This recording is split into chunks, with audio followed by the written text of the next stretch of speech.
Hi guys, welcome back to the pharma daily. आज के episode में हम बात करेंगे अबाउट गार्गल्स। तो गार्गल्स भी एक लिक्विड फॉर्मुलेशन है, एक लिक्विड फार्मास्यूटिकल डोसेज फॉर्म है, जिनके बारे में आज की वीडियो में हम डिस्कस करने वाले हैं। आपको इनसे रिलेटेड सारे पॉइंट वाइज नोट्स, जो कि काफ़ी इंपॉर्टेंट पॉइंट्स हैं, मिल जाएंगे हमारी वेबसाइट द फार्मा डेली के ऊपर।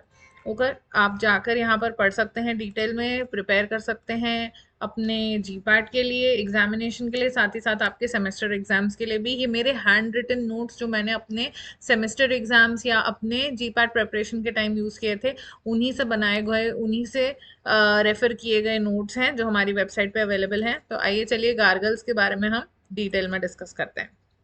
तो गाइज, अगर गार्गल्स की बात करें तो ये ऐसे लिक्विड डोजेज फॉर्म्स हैं जो स्पेशली डिजाइन किए गए हैं for topical application in the oral cavity.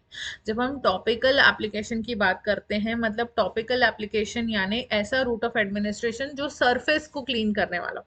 जैसे जनरली हम स्किन को सरफेस मान के चलते हैं, स्किन के ऊपर जब हम ट्रीटमेंट प्रोवाइड कर रहे होते हैं तब हम उसे टॉपिकल सॉल्यूशंस या टॉपिकल फॉर्मुलेशंस बुलाते हैं, राइट। लेकिन माउथ के अंदर यानी ओरल कैविटी का जो सरफेस एरिया है, उसके अंदर अगर हम जो है किसी भी फॉर्मुलेशन को अप्लाई कर रहे हैं तो हम उसे क्या कहेंगे? Topical application inside the oral cavity. मतलब हम जो है इस पर्टिकुलर फॉर्मुलेशन को सिर्फ एक्सटर्नली यूज करेंगे माउथ के अंदर, लेकिन हम इसे स्वॉलो नहीं करेंगे या हम इसे हमारी जो एंटरिक कैविटी है उसमें नहीं पहुंचाएंगे। ठीक है, ये लोकल यूज के लिए इस्तेमाल किए जाते हैं। They are primarily used for treatment such as sore throat, जो हमारा गला खराब होता है, थ्रोट इन्फेक्शन होता है, उसके लिए यूज किए जाते हैं। माउथ इन्फेक्शन के लिए यूज किए जाते हैं, जैसे कि जिंजेवाइटिस, गम इन्फेक्शन, गम ब्लीडिंग।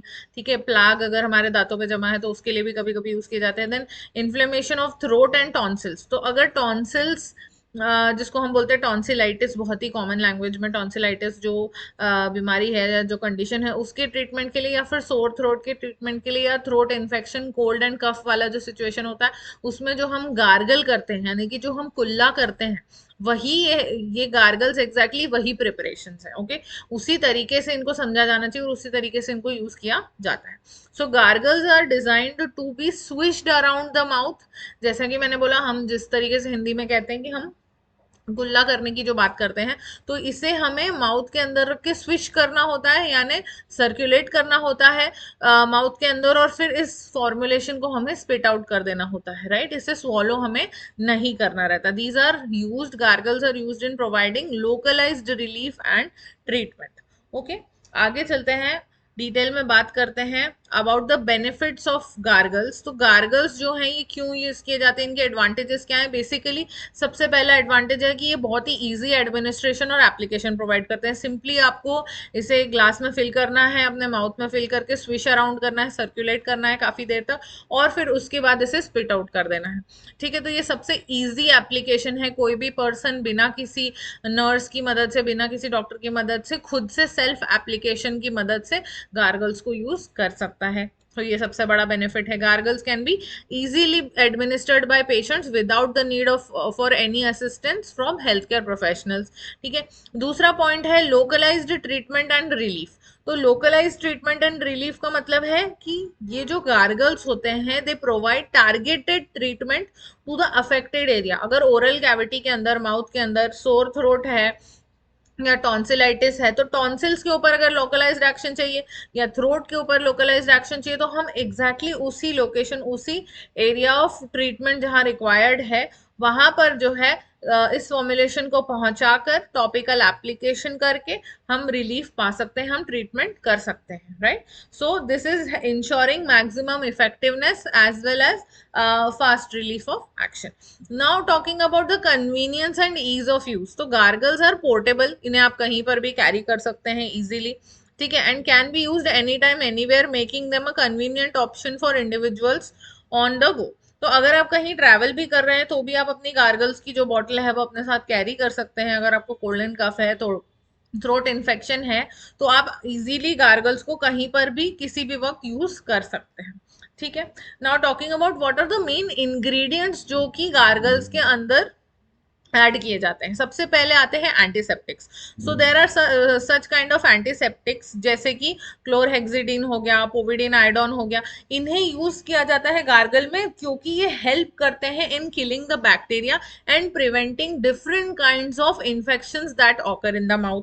जैसे कि किसी भी टाइप का डेंटल इन्फेक्शन है, किसी भी टाइप का थ्रोट इन्फेक्शन है, या टॉन्सिलाइटिस अगर है, या फिर कोई भी टाइप की कोल्ड एंड कफ की प्रॉब्लम्स हो रही हैं, ठीक है। तो इन सारी चीजों में अगर हम गार्गल्स यूज करते हैं, जनरली भी हम हिंदी में कहते हैं ना कि अगर सर्दी खांसी है, गला खराब है, तो आप कुल्ला करिए, नमक के पानी का कुल्ला करिए। तो ये गार्गल जो है ये sophisticated kind of that particular gargle formulations हैं जो कि आपके थ्रोट इन्फेक्शंस को ट्रीट करने में, कोल्ड एंड कफ सिचुएशन को, सोर थ्रोट को ट्रीट करने में काम आते हैं। साथ ही साथ ये टॉन्सिल्स में भी बड़ी मदद करते हैं।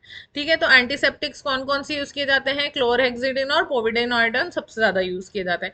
Then talking about second type of common ingredient are analgesics. तो एनाल्जेसिक्स जो है, बेंजोकेन, लिडोकेन, कोई सा भी यूज किया जा सकता है। ये बेसिकली पेन मैनेजमेंट में हेल्प करते हैं। ये जो दोनों ड्रग्स हैं या ये जो दोनों एपीआईज हम एज एन एनाल्जेसिक यहाँ पर यूज कर रहे हैं इन द गार्गल्स, ये क्या प्रोवाइड करते हैं? पेन रिलीफ प्रोवाइड करते हैं। दूसरी चीज क्या करते हैं, ये जो हमारी ओरल कैविटी के अंदर जो नसें हैं, ठीक है, जो डेंटल कैविटी के अंदर या ओरल कैविटी के अंदर जो नसें हैं जो पेन सेंसेशन प्रोवाइड करती हैं, उन्हें नम करने में काम आते हैं ये analgesics.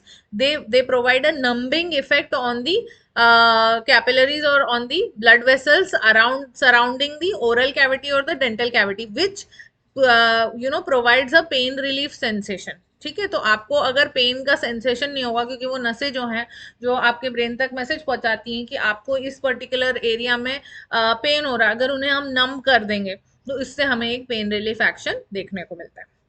Then talking about the anti inflammatory agents. तो अगर एंटी इन्फ्लामेटरी एजेंट्स की बात करें तो एंटी इन्फ्लामेटरी एजेंट्स जैसे कि डेक्सामेथासोन, हाइड्रोकॉर्टिसोन, ये सारे यूज किए जाते हैं गार्गल्स के अंदर to reduce the inflammation and swelling in the throat and tonsils. तो ये एक ही बार में थ्रोट इन्फेक्शन के भी काम आ जाते हैं, टॉन्सिलाइटिस में भी यूज किए जा सकते हैं। और ये इन्फ्लेमेशन जो है यानी जो दर्द है या फिर उससे होने वाली जो रेडनेस है या जो स्वेलिंग आ जाती है ओरल कैविटी में, मसूड़ों में, टॉन्सिल्स में, थ्रोट में, उन सबको भी कम करने में मदद करते हैं anti inflammatory agents. Okay, now let's go ahead, let's talk about some of the ways how we should be using the जो गार्गल्स है उन्हें कैसे यूज किया जाता है, उनके कुछ पॉइंट्स हैं। जैसे कि shake the bottle well before use. इसको करना इसलिए जरूरी है ताकि हम जो मिक्सचर है गार्गल्स के अंदर, जो एपीआई और सॉल्वेंट का मिक्सचर है, उसे प्रॉपरली एक मिक्सचर फॉर्म में यानी एक प्रॉपर सॉल्वेंट के फॉर्म में उसे यूज करें। Take the recommended amount of gargle solution into your mouth, यानी कि जो रिकमेंडेड अमाउंट है, जितना कि आपको प्रिस्क्राइब किया गया है, जितना आपको आपके फिजिशियन ने रेकमेंड किया है, उतना ही डोज जो है आप अपने माउथ में गार्गल का रखें और उसी को एज पर रिकमेंडेड डोज ही इस्तेमाल करें। Then switch the solution around the mouth for prescribed duration. तो जितनी ड्यूरेशन के लिए कहा गया है, प्रिस्क्राइब्ड है या रेकमेंडेड है कि आपको उस गार्गल सॉल्यूशन को माउथ में रखना है और स्विच करना है यानी सर्कुलेट करना है माउथ के अंदर, सर्कुलर मोशन के अंदर उसे घुमाना है, उतनी ही देर के लिए आपको उसे यूज करना है। Swishing the solution around the mouth to helps to distribute the medication and provide coverage to the affected area. तो इससे होता क्या है, सर्कुलर मोशन में अगर आप इसे स्विच कर रहे हैं माउथ के अंदर, तो जहां जहां भी इंफेक्शन है, जहां जहां भी बैक्टीरिया किल करना है, वहां वहां अफेक्टेड एरियाज में ये जो सॉल्यूशन है गार्गल का, ये अच्छी तरीके से स्प्रेड होता है, प्रॉपरली सरफेस एरिया के ऊपर ये अप्लाई होता है और उसकी मदद से हमें फास्टर रिलीफ मिलता है। Now spit out the solution and avoid swallowing. मतलब कि ये जो सॉल्यूशन है गार्गल का, ये हमें गलती से भी इनगल्फ नहीं करना है, इसका कोई भी काम हमारी एंट्रिक कैविटी में नहीं होता है। So spitting out the solution prevents the injection of the medication and avoids potential side effects। तो इन पर्टिकुलर गार्गल्स के अंदर ये जो फॉर्मुलेशंस हैं, इनके अंदर जो एजेंट्स हमने ऐड किए हैं, वो अगर हमारी बॉडी के अंदर एंट्रिक कैविटी के अंदर हम डाल लेंगे या उन्हें गलती से भी हम स्वॉलो कर लेंगे तो कुछ पोटेंशियल साइड इफेक्ट्स होने के चांसेस बढ़ जाते हैं। उन्हें प्रिवेंट करने के लिए जरूरी है कि जब हमने स्विच कर लिया है प्रॉपरली, हमने जब कुल्ला या गार्गल प्रॉपरली कर लिया है, उसके बाद इस सॉल्यूशन को हम स्पिट आउट करें। डू नॉट ईट और drink anything immediately after using the gargle. अब ये क्यों करना जरूरी है? Waiting for some time before eating और drinking allows the medication to take effect and provide maximum benefit. तो अगर आप गार्गल करने से पहले और गार्गल करने के बाद अगर कुछ नहीं खाएंगे या कुछ नहीं पिएंगे थोड़े लंबे समय के लिए, अगर आप थोड़ा ड्यूरेशन का डिस्टेंस मेंटेन करेंगे कुछ भी खाने या पीने में, तो होगा क्या कि गार्गल यूज करने के बाद आपने मेडिकेशन पूरे लोकलाइज्ड एरिया में स्प्रेड कर दिया है। तो जब तक आप अगली मील नहीं खाते या अगली पानी या कोई भी बेवरेज नहीं पीते, तब तक के लिए जो मेडिकेशन है वो आपके ओरल कैविटी में, माउथ कैविटी के अंदर रिटेन्ड रहेगी, और तब तक वो जो है ज्यादा से ज्यादा एक्शन हमें, थेरेपेटिक एक्शन हमें प्रोवाइड करती रहेगी। इसीलिए ये रेकमेंडेड है कि आप गार्गल करने के जस्ट थोड़ी देर बाद तक कुछ ना खाएं। Do not swallow the gargle solution. अब ये कुछ ऐसे प्रिकॉशंस है to prevent the side effects related to gargles. ठीक है, तो क्या क्या सॉल्यूशंस, क्या क्या चीजें आपको मेंटेन करनी है, आपको swallow नहीं करना है, साइड इफेक्ट्स नहीं होना चाहिए, सिस्टमिक सर्कुलेशन में जाकर या एंट्रिक कैविटी में जाकर कोई भी जो है साइड इफेक्ट ना मिले। Now avoid using the gargle if you are allergic. अगर कोई भी इंडिविजुअल पर्सन ऐसा है जैसे कि ये गार्गल के अंदर जो इंग्रेडिएंट्स प्रेजेंट है उससे किसी भी टाइप की एलर्जी हो रही है, तो फिर हमें उसे प्रिवेंट करना चाहिए यूज करने से। Consult a health care professional if the symptoms worsen और परसिस्ट। तो किसी भी टाइप का अगर साइड इफेक्ट या एडवर्स इफेक्ट देखने को मिल रहा है तो हमें इमीडिएटली क्या करना चाहिए, फिजिशियन से कंसल्ट करना चाहिए। कॉमन साइड इफेक्ट्स में include taste disturbance and temporary numbness of the mouth. तो ऐसा होता है कई बार क्योंकि गार्गल्स के अंदर जो इंग्रेडिएंट्स प्रेजेंट है और जो हमने डिस्कस किए हैं उनकी वजह से क्या होता है, we find that many of the times जो गार्गल्स हैं उनके अंदर या तो आपको माउथ में नंबिंग इफेक्ट मिलेगा या फिर जो टेस्ट है आपके माउथ का टेस्ट खराब हो जाएगा, टेस्ट डिस्टर्बेंसेस आप फील कर सकते हो।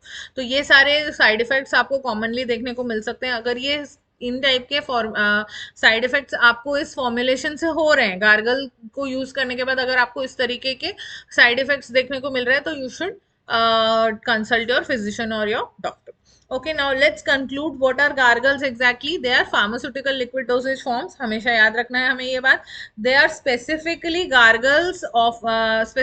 gargles are offering an effective and convenient way to treat oral conditions and provide a localized relief. मतलब ये ऐसे solutions हैं जो oral cavity के अंदर topical application में काम आते हैं। topical application मतलब external surface area को cover करते हैं, surface एरिया के ऊपर कोई भी प्रॉब्लम हो रही है उसके ऊपर ट्रीटमेंट प्रोवाइड करने के काम आते हैं। Gargles are easy to use क्योंकि हम कभी भी इन्हें कैरी कर सकते हैं कहीं पर भी, और जहां भी हमें यूज करने की जरूरत पड़े हम इन्हें वहां पर यूज करते हैं, कर सकते हैं। They provide targeted treatment and can be used by individuals who have difficulty swallowing tablets or capsules. तो अगर आपको थ्रोट इन्फेक्शन है और आप टैबलेट्स और कैप्सूल swallow नहीं कर सकते तो आप इजीली गार्गल यूज करके भी अपने इन्फ्लेमेशन को कम कर सकते हैं या जो पेन रिलीफ का जो ट्रीटमेंट है वो प्रोवाइड कर सकते हैं।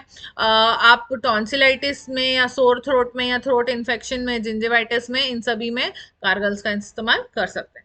It is important to follow the usage instruction and take necessary precaution while using pharmaceutical liquid dosage forms including gargles. तो gargles के बारे में आज हमने जितने भी डिटेल के अंदर बात की है कि gargles को किस तरीके से यूज किया जाना चाहिए, कौन कौन से प्रिकॉशंस हमें लेना चाहिए, उन्हें ध्यान में रखते हुए और उन सभी प्रिकॉशंस को यूज करते हुए ही हमें gargles को एडमिनिस्टर करना चाहिए। Okay, so this is all about gargles that you need to know, that you need to keep in your mind for cracking your GPAT exam as well as your semester exam. आप यहाँ से ये notes पढ़ सकते हैं, video को repeat करके बार बार देख सकते हैं, अपना रिवीजन भी कर सकते हैं through YouTube channel as well as our website notes from the farmerdaily.com. Okay, अगर आपको गार्गल्स से रिलेटेड या इस टॉपिक से रिलेटेड कोई भी डाउट है तो इस वीडियो के नीचे कमेंट बॉक्स में जरूर मेंशन कीजिएगा. I will resolve all your doubts. Okay, and तब तक के लिए stay tune to the Farmer Daily. Take care, bye bye.